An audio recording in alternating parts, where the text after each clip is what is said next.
Welcome to my September 2024 productivity report.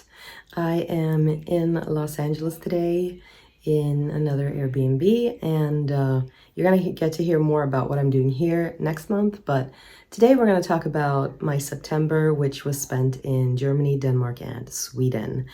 And I have my hoodie up because, well, number one is cold, and number two, September kind of deserves it. There's no way to sugarcoat it. It was a complete disaster on multiple fronts. Now, don't get me wrong, some good things happened too. Like I celebrated my birthday, for example, and I saw a lot of good friends. However, it was a bit of a shit show. There's no way going around it. It was just a complete and utter disaster from beginning to end. Going into it, I knew it was going to be a bit stressful. Especially dealing with logistics of traveling to multiple countries. That's always kind of tricky, but I could not have anticipated what was about to happen.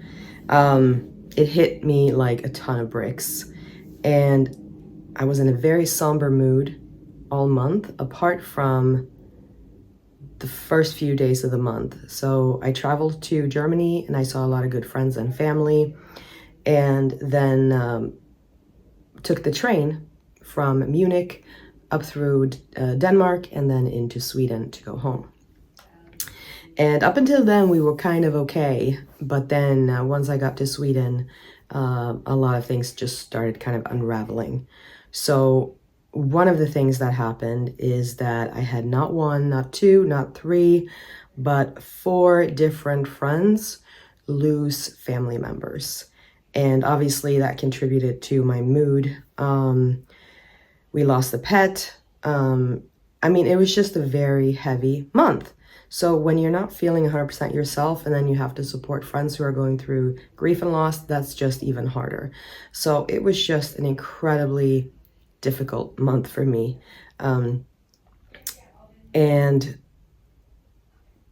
just out of sort of privacy and respect, I'm only going to mention one person that we lost. Because I don't think the other families are okay to talk about it. However, with this other family, I know that they're okay to say that we lost an incredible legend on September 15th in Mr. Tito Jackson, also known as Papa T. He is somebody that I had the pleasure of meeting many times. And in fact, I saw him just days before his passing in Munich. And I just want to give a shout out to him. And they say to never meet your idols or you're going to be disappointed. Well, that was not true for Papa T. He was always kind, encouraging, and incredibly humble.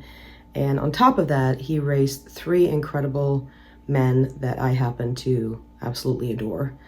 In fact, I saw one of them yesterday, and he was just truly one of a kind. So even though I've said it multiple times in multiple places on multiple platforms and in texts and phone calls and emails and whatnot, my deepest condolences to the Jackson family for this loss. He meant so much to all of us. And it just came way too soon. So rest in peace, Papa T. I want to dedicate this productivity report to him because he always said to love one another. And that's just the message I'm going to continue to spread. So as you can tell, the message for September came through loud and clear. Kindness is rare, and we have to fix that. We don't know how long we have with the people we love, so we just have to be kinder and gentler to one another. And what I'm seeing in the world right now is not that. I often go out of my way to help people, just because I want to, not because I have to. And I really believe that kindness matters, and I want to be that type of person that brightens somebody else's day if I can. I want to be a little ray of sunshine. And let me clarify that I'm not talking about major things here. Everything within reason, of course, you know. So little things like I'll pay for somebody's meal, or I'll open a door for somebody, or I'll give somebody advice if I have a story to share that somebody could learn from. Or sometimes I'll do slightly bigger things. You know, I met somebody the other day and he invited me to his show. Of course, I'm going to go see his show and cheer for him. Of course. You know, I'll shout you out on social media if I feel like you did something amazing. I'll read and review the book that you published. You know, if I can pay it forward and be that person, then I'm inclined to help. And that's just who I want to be as a human being. So sometimes people go, well, Caroline, don't you have boundaries? Like, why do you take the time to do all these things? You know, are you a people pleaser? Do you do all these things to be liked? And on some deeper level, maybe, but in my head, that's really just what good friends do. Like, we just help each other, we support each other. And I think you get to a certain stage of leadership and you realize that this is not a place that you can exist in alone. Like, you need good people around you, and you need to be a good person to have good people around you, and we need to all support each other. So I just really focus on being a good supportive friend, and if we're old friends or new friends, it really doesn't matter. Like, if we're friends, we're friends. So I'm gonna help you out if I can. When I have the capacity to give you a little boost, I'm gonna be happy to give you a little boost, and I believe that karma is gonna bring that back to me. So the thing is, and this is what I want to talk about, is that when I do that, there's two things that generally happen, especially if we haven't known each other for very long. I get very stark reactions when I go out of my way to help somebody or to give somebody a boost. And the first most common reaction that I get is one of suspicion. People put up this immediate wall, and then they try to figure out what it is exactly that I want from them. And they go, whoa. And I get that, you know, most people are very self-absorbed, unfortunately, and they kind of only do things for selfish reasons. So when I say that I don't want anything in return, they go, can that really be true? People are surprised, right? They don't believe me, and then they start to think that there's an ulterior motive. And there isn't, of course, but that immediate retraction, that wall that comes up, that usually makes me sad. Because what that tells me is that you've been taken advantage of before. And that's really unfortunate, you know? Whatever the circumstances were, you didn't deserve that. So I'm really sorry when I see that, because I can feel that something's happened there before. And I get it. And I admit that I trust people to a fault, and I'm a very open person. So my vantage point is slightly skewed. Maybe I trust people a little too much, but I would rather just live in that happier bubble and just assume that people are going to be good to me and try to experience the best, instead of just automatically sort of assuming that I'm going to be betrayed. So again, if that's you, I'm sorry you got hurt. I just want you to know that there are people out there who don't want anything from you. I'm one of them. We may be few and far in between, but we do exist. And so, yes, you have to protect yourself. I totally get that. But, you know, make sure that you don't go into like a cynical bubble with too much of a wall. It's okay to take a relationship slowly. Totally get that. But just be careful so you don't retract too much and then don't open up ever. The second most common reaction that I get is one of immediate attachment and just complete adoration. And that makes me equally sad, because what that tells me is that you've really never had a good friend before. You've never had anybody help you. It's classic sort of, you know, abandonment, childhood trauma issues. And if you've never had a good supportive friend before, I mean, I'm so sorry that that's been the case, you know. Then you wouldn't know how to behave when somebody's finally nice to you. I totally get that. So when this reaction comes up, it sort of becomes this clingy, don't leave me situation. And that turns a bit draining sometimes. So again, if that's you and that's usually your reaction, I'm really sorry for those circumstances too. You didn't deserve that either. Whatever happened, I can tell that something happened there.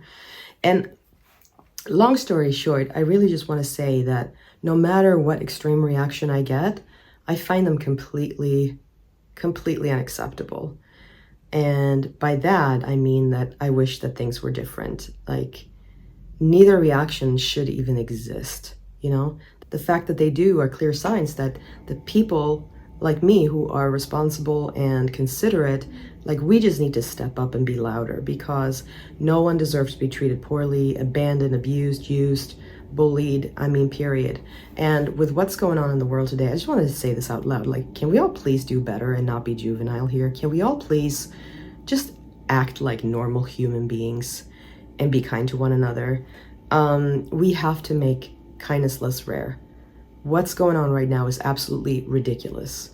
And imagine how much better the world would be if we all could just agree to behave, you know, instead of acting like little silly wounded children, with sort of this tit for tat attitude.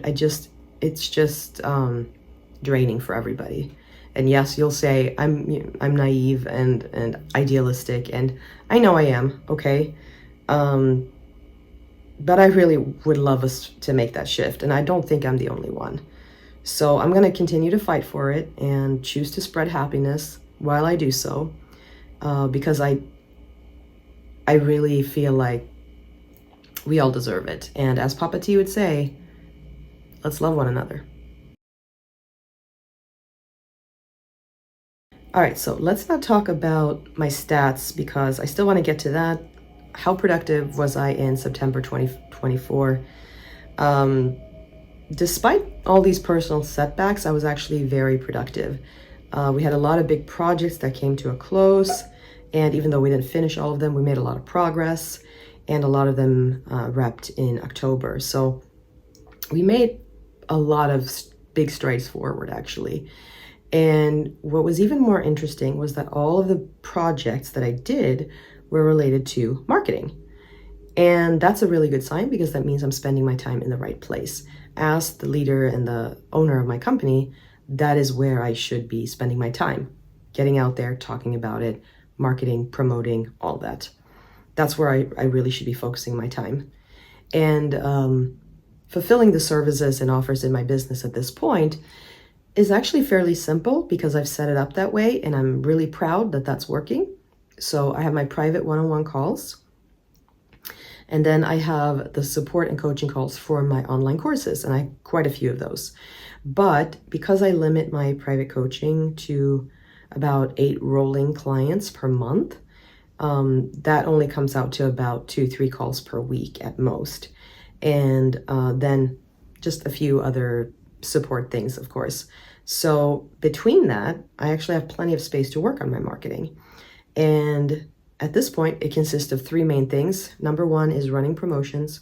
Number 2, creating content. And number 3 is networking.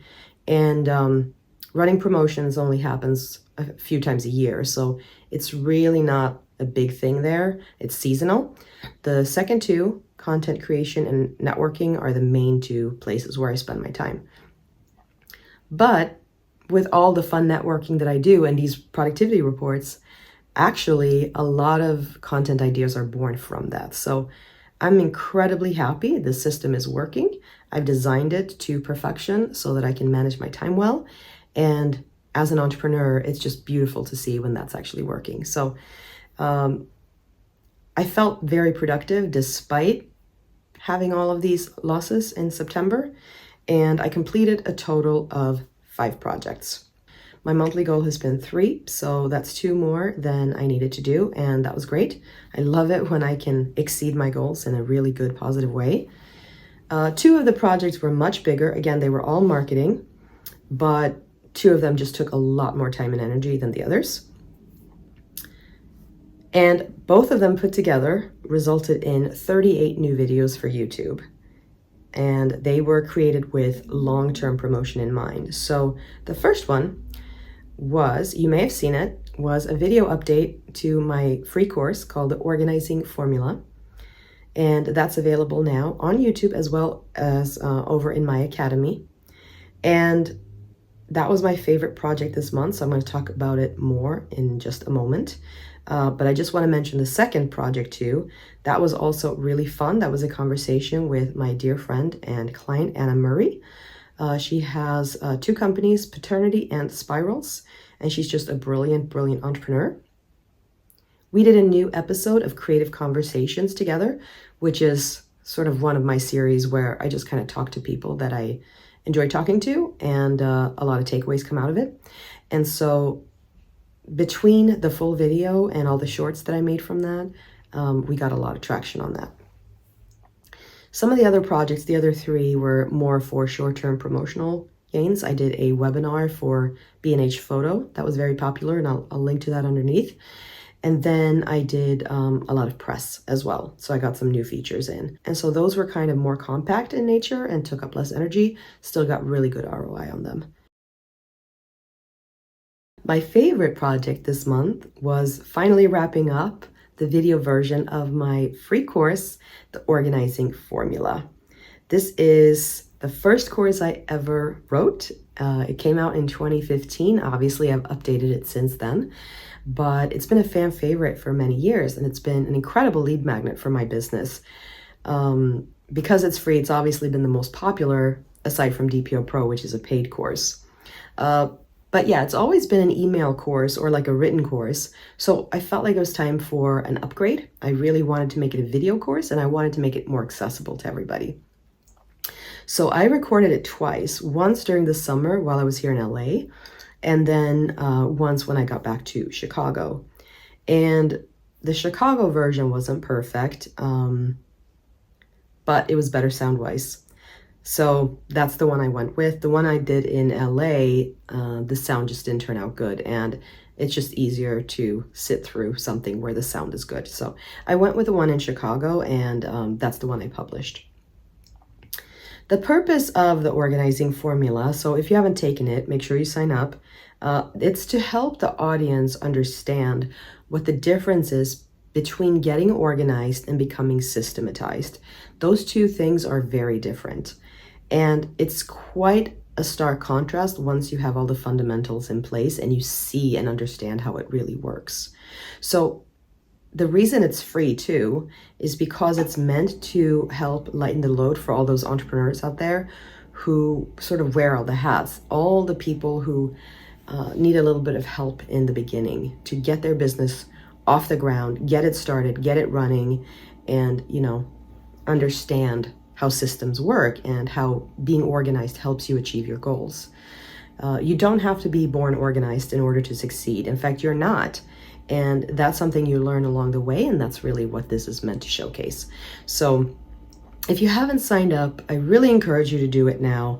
Whether you are a beginning entrepreneur or a more advanced entrepreneur, I think you're going to get a lot of enjoyment out of it. So it is free over on YouTube, and you are more than welcome to watch it there. No sign up or anything required. However, if you do hop over to my academy, and you can find the sales page at theswedishorganizer.com/TOF for the Organizing Formula. When you sign up through the academy, you get a little bit more support and a few more bonuses and things like that. And in fact, I even have a little membership where you can get help with your projects. So that is something I was super excited about pushing out in September. And now that it's finally a video course like it deserved to be, I feel like it's going to be a lot more successful. This month, I worked a total of 105.5 hours, which is just over 26 hours per week. My goal has been 25 per week or so. So it's close enough that I'm not gonna, get upset over it. But I did note where the discrepancy was. And this is why it's so important to review how you spend your time, because that's when you see where you underestimated things, right?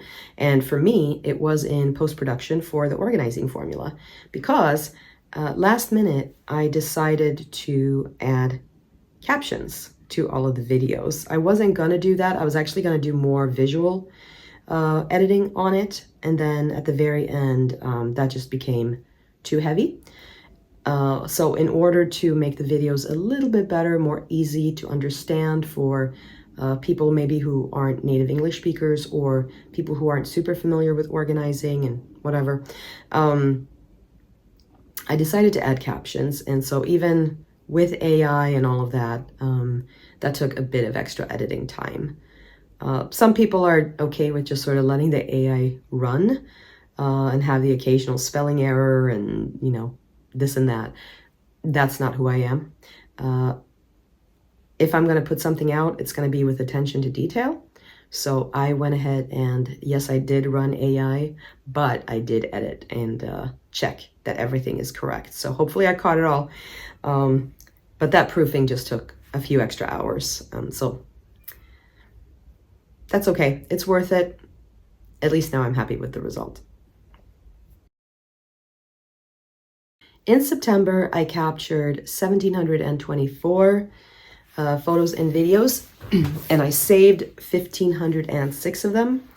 So most, you know, I just got rid of a few bad ones here and there, but I kept most of it.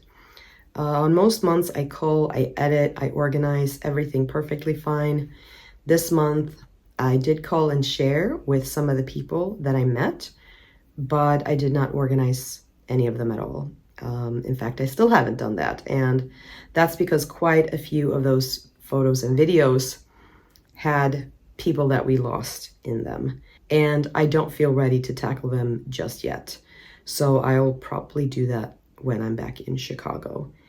And a lot of them were from Germany. I did have some great photos and videos, but like I said, they're a bit difficult to organize at this time. So at this point, they're just sort of backed up and kept safe. And then I will get to them when the dust has settled a bit and when I've had some time to myself. And I think giving yourself grace when things like that happen is really important.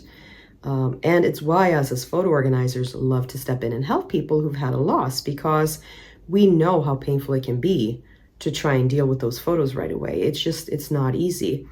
It is necessary, though, to keep them safe because you do want to come back to them. It's just that maybe reliving all those memories right now is not the right time, right? So, long story short, it's okay to take a break. I took a break this month for obvious reasons, and I will get back to it next month. This month brought in 157,595 measured new steps. And as far as my walking goal is concerned, I think I can be happy with that. It's light years from where I was a year ago, or even 2 or 3 years ago. I mean, it's night and day. So I'm super happy with that. Given the fact that I was in Europe, though, I didn't walk as much as I thought I would. And again, that could be because it was a difficult month, but I find that my approach is still a bit more all or nothing. In other words, on days when I'm outside and I meet people, I can get in anywhere from 10 to 25,000 steps, no problem. On other days, I mean, barely anything, less than 1,000. And it usually is if I have an on day or an off day at work. So on an off day, I spend more time outside, I meet people, I go places, and it's just easier to move around with them. But then on days when I'm at home, it's not so effortless. Then I spend most of my time in front of a TV or a computer and kind of just sitting the whole time. So I'm going to have to figure out a more balanced approach and experiment with half days and also connect it to a deeper why. Because what happens with goal setting like this, I just did a video on this the other day. It's over on my Instagram. It's called roller coasting. When you have a goal, but you're having trouble sort of staying consistent, what that means is that you're not fully committed. If you're fully committed to a goal, you get up and you do it no matter what. I don't care if it's raining outside. I don't care if it's cold. I don't care what happens. You go out and you walk those steps. I still don't do that. It's much more on or off. And that tells me I'm not fully committed to the goal. And I can willingly admit that. It's sort of more of a I'm trying to do more, but I'm trying only when it's convenient, kind of a thing. So what's happening is that when you have a goal and you're not committed 100%, you're relying a little bit too much on motivation. And then on days when motivation is not there, you're like, it's okay, I'll let it go. That's not going to get you all the way. All of this to say that in order to do a little bit better here and meet my goal of 5,000 steps per day, I think I have to sit down and actually connect it to a stronger why. Because when you have a really, really strong why, you don't rely on motivation. You don't look for distractions. You just get up, you do it, and it's done because you know how important it is to you. So I'm going to have to see if I can dig deep a little bit and make improvements there, because I need something that's going to stick better. September was a really good month for me in terms of home-cooked meals because, hold on to your hat, I was in Sweden and I had help from family members who know how to cook, and I was in my own house with a kitchen that I know and recipes that I know how to make, and shopping from the regular grocery stores and all of that. So all of those things obviously make a huge difference rather than when you're in a hotel room or an Airbnb and you don't have access to everything that you need. Plus, you don't even have time when you're out and about. Spending more time at home obviously helps you a little bit more with that. So we had a really great result. I came in at 87.2% of home-cooked meals in September. The goal is 75, so I can be happy with that. But yeah, lots of progress here. Even if it were simple meals, we only ate out a few times. It's so expensive in Sweden to eat out, so it just makes a lot more sense to do the grocery shopping there. It's not always the same in different countries, I have to say. So it depends on where you are, but for Sweden, home-cooked meals is the thing that you do. So lots of progress there, and I can be really cool with that result. I read Guilty by Association this month by Damien Demiza Young. Shout out to Demiza. Hi, if you're watching. He's such a great guy. I'd never read his book before, but I had plans to meet him here in LA. Spoiler alert, I did. So I thought I would pick up his book and support him and read it and get more of his take on the entertainment industry. He's been in the radio and music business since he was just a little tween, and he's built a really cool career, and he's just seen a lot and done a lot, and he's such a nice guy. So I really enjoyed his book. It was a fascinating read. For me, as a highly organized and scheduled person, it's fascinating to see sometimes how the entertainment industry works. In fact, a lot of the creative industries, they do a lot of things by ear, and sometimes it seems like it's a total last minute, whatever works right now kind of thing, and they somehow still pull things off. And here I am, every time planning my success to make sure that it's guaranteed. But it seems that most people, not most people, that's too generic, but a lot of people in the creative industries just somehow pull it off anyway without scheduling one thing. And I don't know what to call that. Is it destiny? Is it pure luck? I don't know. But since I support a lot of clients in that industry, that's something that I have to navigate all the time. And I struggle to reconcile that a lot of the time. Yeah, sometimes it's just funny how things work out. I do like to plan a lot of things. I do like to schedule things out and have my plans in place, but I also recognize that sometimes you don't always know what's going to happen and you have to adjust. So, oh well, I think there's a happy medium there, and again, not being on either side of the extreme, I think is preferable. Anyway, back to the book. If you're interested in cool stories, pick up the book, and you'll get a really cool behind-the-scenes glimpse of what it's like to be in the entertainment industry and all the things that come up, the politics, the drama. It's just fun to read. And most of all, of course, you'll be supporting a good guy. What I really like about Demiza is his willingness to share. He always shares his opinion very freely.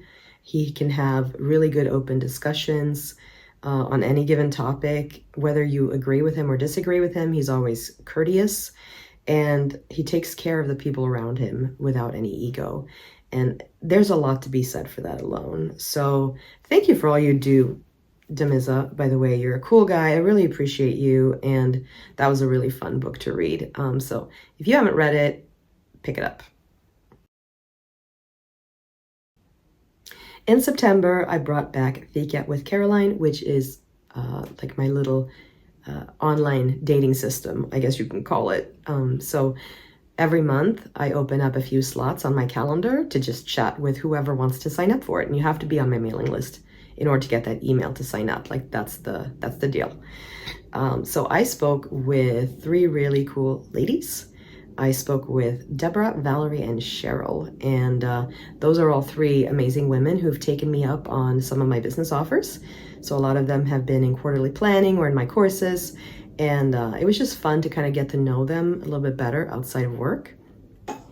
So yeah, I really enjoyed having Fika back. I had taken a break for a little bit because I was traveling so much, but I brought them back in September. They were there in October as well, and they're going to be here for a few more months going forward. So if you haven't signed up for my mailing list yet, make sure you do that so you get those emails, and then you and I can chat. Who knows where that's going to lead, right? No matter what happens, there's always success to be celebrated. And so despite the disaster that was this month, there were some things, that I really did enjoy. I had another birthday celebration, which was great. That was a fun day, and all of my friends that spent it with me, thank you so much. And, I want to celebrate that this month I did almost 40 YouTube videos. Talk about batching, right? I mean, what's really cool about that is that I've worked so hard to be comfortable on camera. Now that I am, look at the amount of things that you can crank out in a short period of time just because you're on a roll, just because you batch it in a smart way, Yes, the production may not be fully there yet. In a few years, I will have videos that are much better, and that's fine. But I really don't care about that right now because I'm a one-woman production house, and getting all these videos done is incredible, and they're done. Like, that's really cool. And not are they just done, they're uploaded, right? Which is really cool. Like, a couple of years ago, I couldn't have done that. So me getting these things done and uploaded and shared is so much better than worrying about perfect lighting and perfect equipment and this and that. None of that stuff matters. The fact that they are done, uploaded, and shared with you all, that's what counts. That's the win. So imagine what you can do when you just practice, when you just stay consistent with your goals. It's so much fun to see the progress happening. Just, yeah, that's something worth celebrating. All right, let's move on to tea of the month. As you know, I just do that part for fun.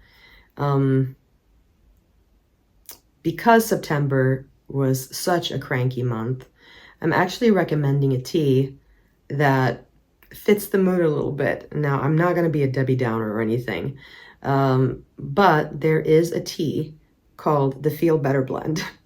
And I just feel like appropriately that's what I should be talking about this month. It's by Art of Tea, and it has like a combo of sweet and spicy.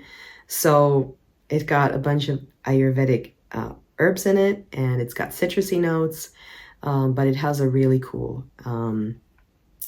green rooibos base.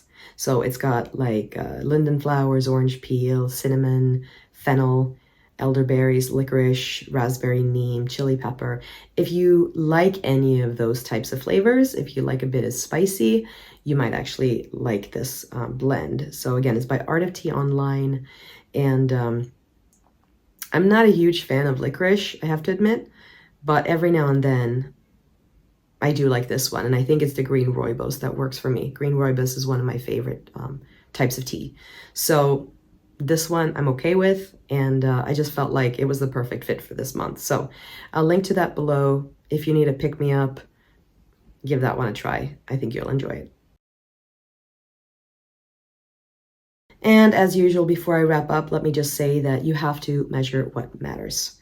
So even though I measure my steps, even though I measure my home-cooked meals, even though I measure my productivity and my time worked and all of that, it doesn't mean that you have to do it too.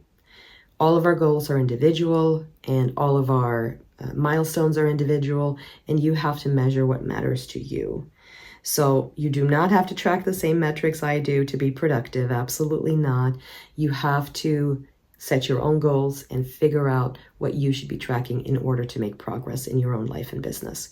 And if that's something you need help with, be sure to reach out. We have quarterly planning for business owners, or you and I can talk one-on-one, because it's really important that you're tracking the right things so that you know that you're making progress towards the things that you want to accomplish. All right. So this wraps up another productivity report. I have a bit more over on the blog, like my favorite tools, hubs, and services. Recommendations, a few other notes. So be sure to hop over to theswedishorganizer.com if you want to read the entire productivity report and see all the pictures and everything. It's all over on my website. We're going to talk again in October. And until then, have a wonderful rest of your month.